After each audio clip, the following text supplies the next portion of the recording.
Bonjour et bienvenue, voici notre tour d'horizon économique, géopolitique, énergétique et boursier. Nous sommes le vendredi 16 mai. Pour comprendre comment tourne une planète finance littéralement euphorique, c'est sur l'inforruptible et nulle part ailleurs, et la thématique du jour, ce sera tout simplement le mois de mai de tous les records.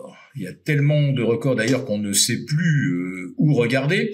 Bon, allez, on va pas regarder trop loin pour commencer. On va aller en Allemagne avec un DAX qui vient d'inscrire un nouveau record absolu ce matin à 23 900. Oui, j'ai bien dit record absolu à 23 900 et qui a franchi pour la première fois la barre des 20% de hausse en 5 mois, mais qui surtout a dépassé les plus 29% depuis le 10 avril dernier et qui gagne sur le mois d'avril la bagatelle de 17%.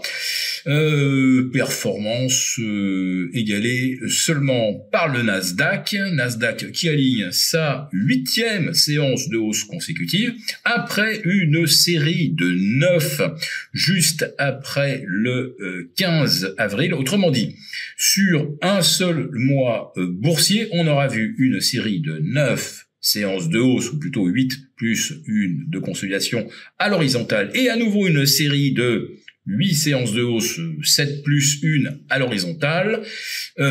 Déjà au cours d'un mois, vous regardez le nombre d'occurrences. Sur 25 ans, vous en comptez une ou deux. Au sein du même mois, et évidemment, vous l'avez compris, cela ne s'est jamais produit.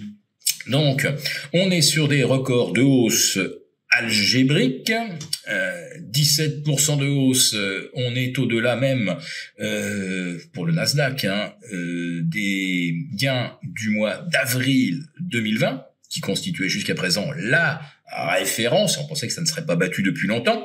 Pourquoi? Parce que à l'époque, c'est plus 16 du Nasdaq, eh bien, il reposait sur des taux ramenés à zéro par les banques centrales et un all-in monétaire. On pouvait donc se demander quand est-ce qu'on reverrait des taux ramenés de 200 à zéro et de la planche à billets à raison de 1000 milliards par trimestre. On se disait qu'on reverrait certainement pas ça de notre vivant. Eh bien là, il n'y a ni all-in monétaire, ni baisse de taux. Au contraire, les taux se sont tendus depuis le 10 avril dernier, mais vous avez...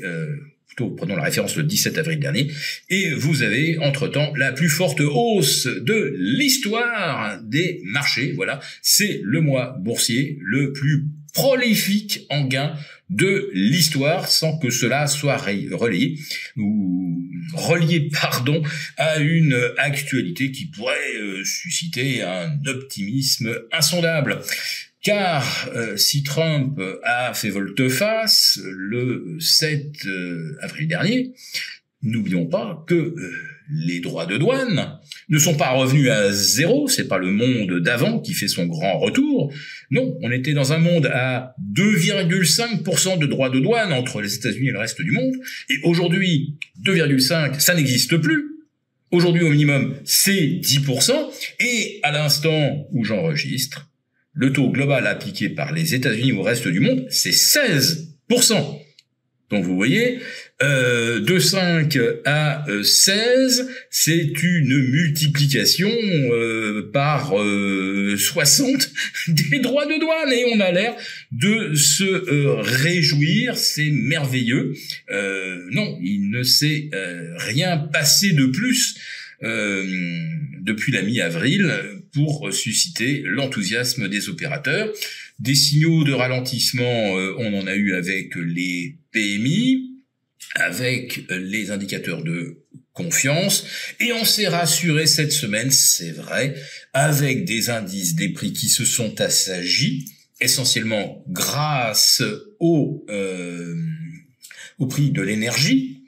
On a vu le pétrole d'ailleurs chuter jusque vers 63 $ sur le Brent.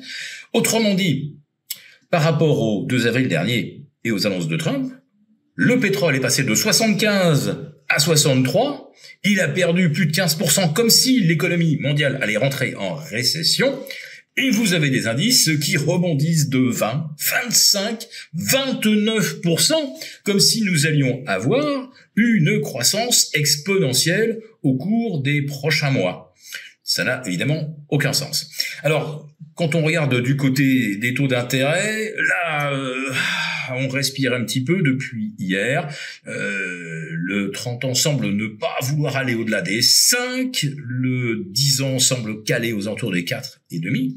Mais ça reste quand même les conditions de taux les plus défavorables depuis le début de l'année pour le 10 ans et depuis une vingtaine d'années pour le 30 ans. N'importe quel rallye haussier à Wall Street aurait déjà dû succomber à ces conditions de taux et au contraire, on continue d'accélérer.